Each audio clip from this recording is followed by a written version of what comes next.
जीत को डरावनी भूतिया रोमांचक सस्पेंस कहानियां सुनने के लिए इस चैनल को सब्सक्राइब करें। अंधेरे रहस्य की दुनिया में आपका स्वागत है। जब किसी की मौत होती है और मौत होने के बाद उसे जलाने के लिए अगर आप शमशान लेके जाते हो तो बहुत ही ध्यान से जो है उसे शमशान में ले जाके जलाना होता है। शमशान में ले जाते वक्त और जलाने तक अगर आपसे कोई गलती हो जाए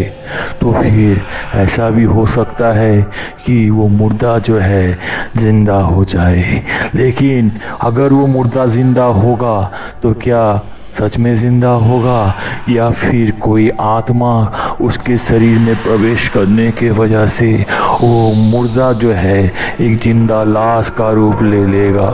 और सबको तबाह कर देगा। आज की कहानी ऐसी ही एक सत्य घटना पर आधारित है जो कि कई सालों पहले एक गांव में घटी थी, जब रमाकांत नाम का एक व्यक्ति की मृत्यु हो चुकी थी। रमाकांत जो है उस गांव का सरपंच था और उसकी मृत्यु जो है हार्ट अटैक के वजह से हो चुकी थी। जनरली उसकी मृत्यु ऐसा वक्त में हुआ था जो वक्त बहुत ही ख़राब था। वो वक्त इसीलिए ख़राब था क्योंकि रमाकांत की मृत्यु जो हुई थी वो हुई थी अमावस्या के शाम को, और अमावस्या के शाम को जो है बुरी शक्तियाँ इतनी ही ताकतवर हो जाती है कि वो चाहे तो बहुत कुछ कर सकती है। और इसी जो है काली रात के शाम को जो है रमाकांत की मृत्यु हो चुकी थी। रमाकांत के घर के लोग बहुत ही दुखी थे और सभी लोग जो है रमाकांत के शव के सामने रो रहे थे। काफ़ी देर हो चुकी थी और करीब रात के 9 बज चुके थे। तभी जो है गांव वालों में से सभी लोग कहने लगे कि काफ़ी रात होते जा रही है, जल्दी से जो है रमाकांत को आप लोग शमशान में ले जाके अंतिम संस्कार को पूरा कीजिए, नहीं तो बहुत ही मुश्किल हो सकता है। ये सुन के जो है गांव वाले के बातों को सुन के जो है जल्दी से जो है रमाकांत के परिवार के कुछ लोग और कुछ गांव वाले मिलके जो है रमाकांत के शव को जो है शमशान के तरफ ले जाने लगते हैं। शमशान की तरफ ले जाते काफ़ी समय बीत चुका था, लेकिन शमशान जो है इतनी दूर था कि शमशान में पहुँचते इतना ही सभी को जो है डर लग रहा था उस अंधेरी काली रात में कि धीरे धीरे गांव वाले जो है अपने घर को लौटने लगे। शमशान में पहुंचने के पहले ही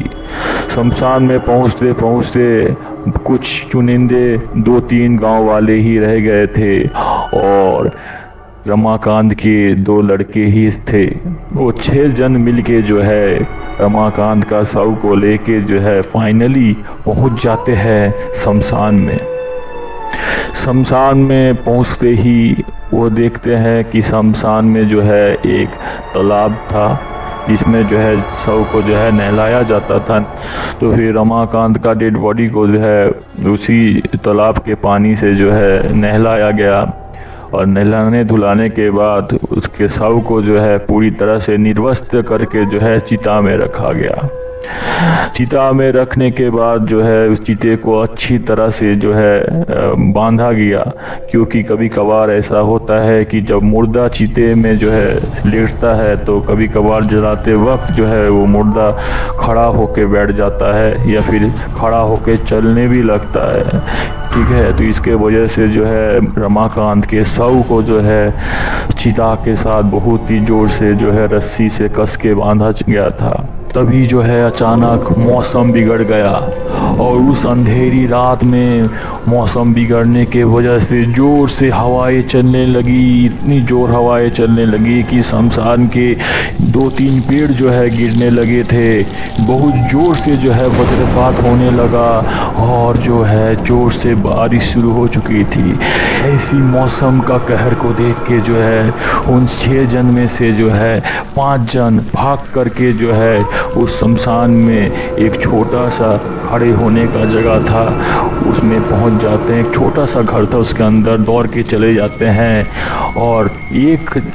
लड़का था रमाकांत का जो कि शव को जो है छू करके बैठा हुआ था उतनी ख़राब मौसम में, क्योंकि ऐसा कहा जाता है कि रात को शव को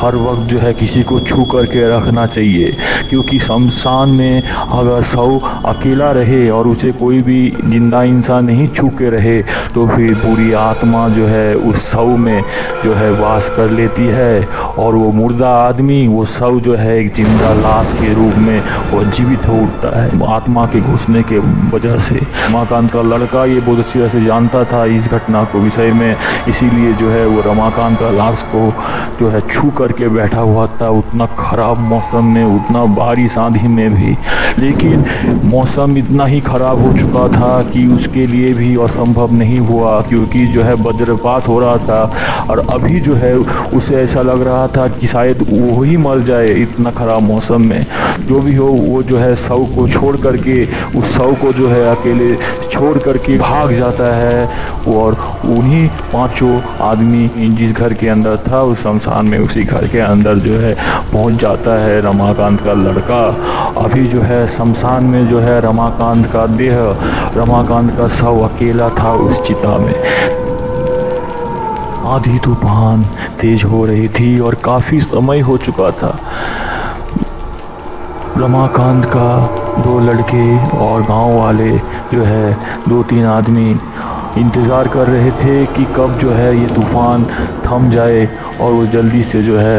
रमाकांत का शव का अंतिम संस्कार करके जला के जो है वो अपना घर को लौट पाए इसी डरावनी सी अमावस्या की रात को। ये सब सोचते सोचते थोड़ी देर बाद जो है तूफ़ान थम जाता है और जैसे ही तूफ़ान थमता है और गांव वालों के साथ रमाकांत के 2 लड़के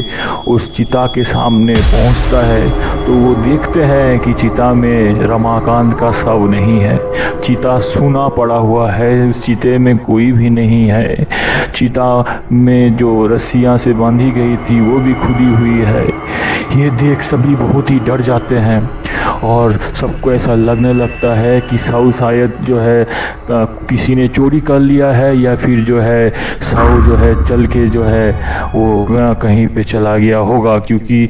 ऐसा होता है कि बदन खिंचा जाने के वजह से जो है इंसान जिंदा नहीं होने पर भी जो है वो चलने लगता है, बैठने लगता है। और ऐसा घटना हमने कई बार सुना है और ये साइंस भी मानती है, जिसको हम लोग रिगोर मोर्टिस कहते हैं। तो ये चीज़ होता है। तो जो भी हो सभी लोग जो है रमाकांत का शव को जो है ढूंढने के लिए इधर उधर ढूंढने लगे, इधर उधर दौड़ने लगे,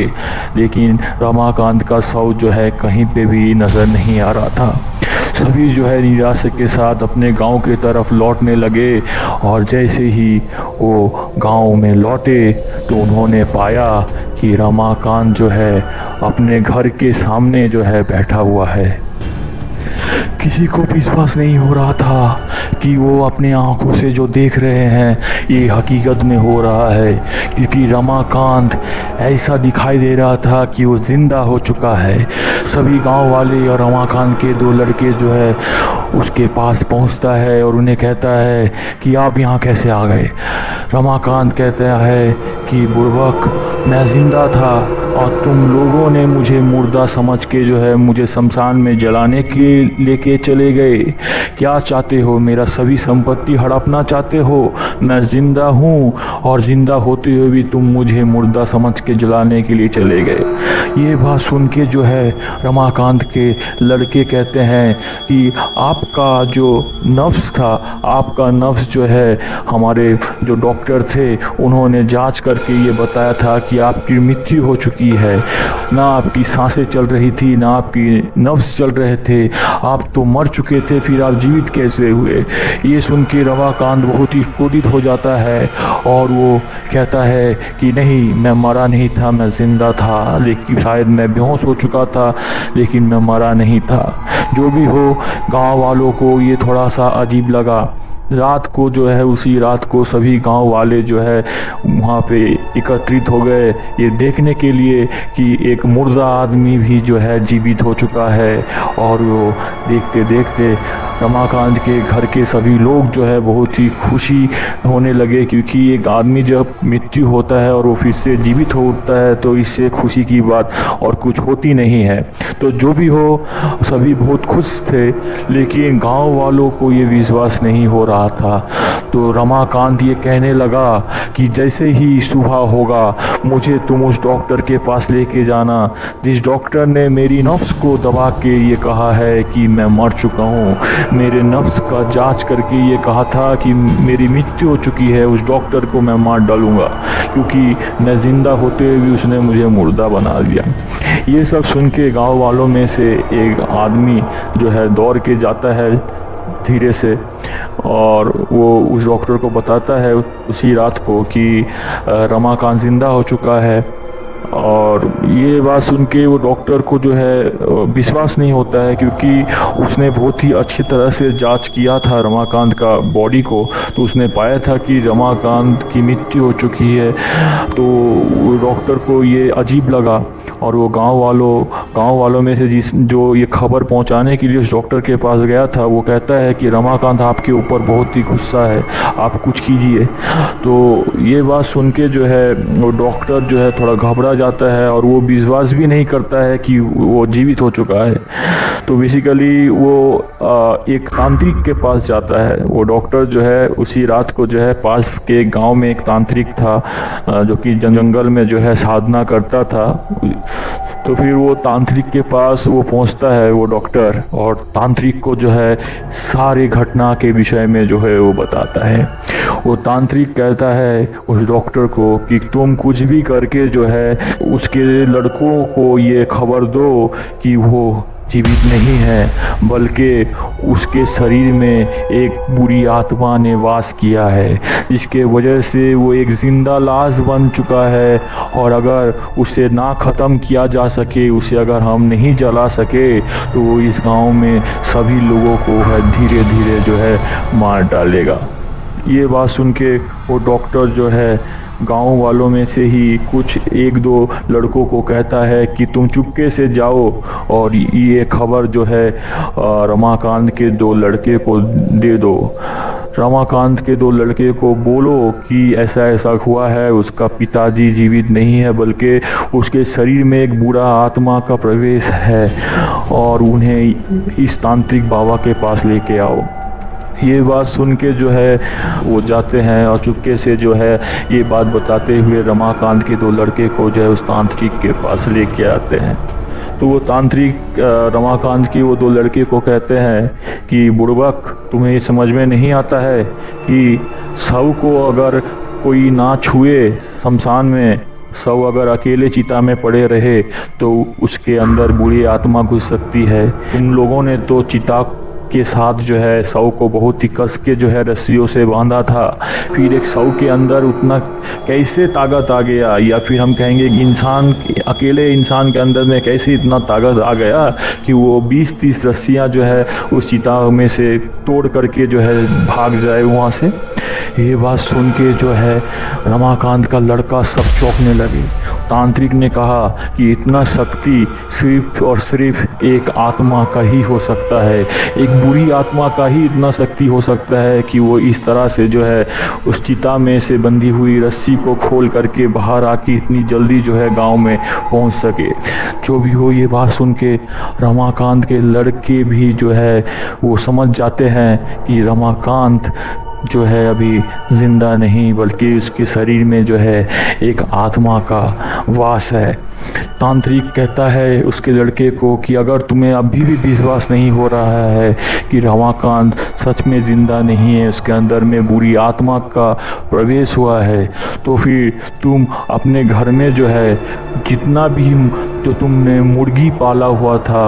वो घर में अभी जाके देखो, तुम्हें अगर एक भी मुर्गी मिल जाए तो फिर मेरा नाम बदल देना। वो दुष्ट आत्मा जो रमाकांत के शरीर के अंदर में घुसी हुई है वो सारे मुर्गियों को जो है कच्चा चबा के खा जाएगा। ये बात सुन के जो है रमाकांत के दो लड़के जो है भाग के वो घर में पहुंचते हैं, और जैसे ही वो घर में पहुंचते हैं वो चुपके से एक पेड़ के पीछे से होकर देखते हैं कि उसके पिताजी रमाकांत जो है मुर्गियों को कच्चा चबा रहा था। ये देख के सभी ये समझ गए थे कि रमाकांत नहीं बल्कि एक दुष्ट आत्मा है। ये बात को बहुत ही चुपचाप से उन्होंने एक दूसरे के साथ जो है आलोचना किया, और रमाकांत को समझने नहीं दिया कि उन्हें ये पता चल चुका है कि रमाकांत जिंदा नहीं बल्कि रमाकांत के शरीर के अंदर एक आत्मा का प्रवेश हो चुका है। ये बात को मद्देनज़र रखते हुए और रमाकांत को मिटाने के लिए, रमाकांत के शरीर में जो आत्मा है उसे ख़त्म करने के लिए जो है और गांव वालों को बचाने के लिए जो है सभी लोग जो है चुपके से, और रमाकांत का दो लड़का जो है वो उस तांत्रिक के पास पहुंचता है और तांत्रिक को कहता है कि हाँ सच में आपने जो कहा था वो सच्चाई है, हमें बचाइए। तो जो भी हो वो तांत्रिक कहता है कि शक्ति से या फिर तंत्र विद्या से जो है हम इस दुष्ट आत्मा को जो है हम काबू नहीं कर सकते, हमें अपना बुद्धि से ही जो है इसे ख़त्म करना होगा। तो तुम एक काम करो, उसे जो है कुछ प्रलोभन दे के जो है एक घर के अंदर में घुसाओ और उस घर को जो है आँख से जला दो। तो फिर रमाकांत का लड़का सब ये सब सुन के जो है वो प्लानिंग करने लगते हैं गांव वालों के साथ कि किस तरह से जो है उस आत्मा का खात्मा किया जा सके बुद्धि का लगाते हुए। और ये सोचते सोचते जो है सुबह हो जाती है। तो सुबह होने के बाद सभी लड़के जो है रमाकांत के पास पहुंचते हैं और रमाकांत के साथ बहुत ही नॉर्मल बिहेव करने लगते हैं कि सब बहुत खुश है, क्योंकि रमाकांत को अगर पता लग जाएगा, मतलब रमाकांत के शरीर में जो आत्मा है उससे अगर पता लग जाएगा कि उसे ख़त्म करने के लिए इतना जो है प्लानिंग चल रहा है, तो शायद सभी को उसी वक्त वो मार डालेगा। तो रमाकांत के लड़के बहुत ही नेचुरली बिहेव करने लगे और रमाकांत को ये कहने लगे कि वो डॉक्टर को हम लोगों ने जो है ढूंढ निकाला है, वो भागे फिरा हुआ रह रहा था और अभी जो है गांव के एक घर में जो है वो छुपा हुआ है।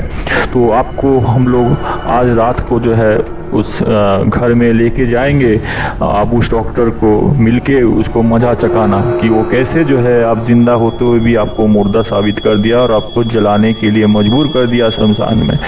ये बात सुन के रमाकांत बहुत ही खुश हो जाता है और वो ये सोचने लगता है कि आज को मैं वो डॉक्टर को मार डालूंगा, नहीं तो फिर से एक बार वो मेरा नफ्स को जांच करके वो मुझे मुर्दा साबित कर देगा। रात हो जाती है। रमाकांत का लड़का जो है रमाकांत को लेकर के उस घर के सामने पहुंच जाता है और वो लड़के कहते हैं कि पिताजी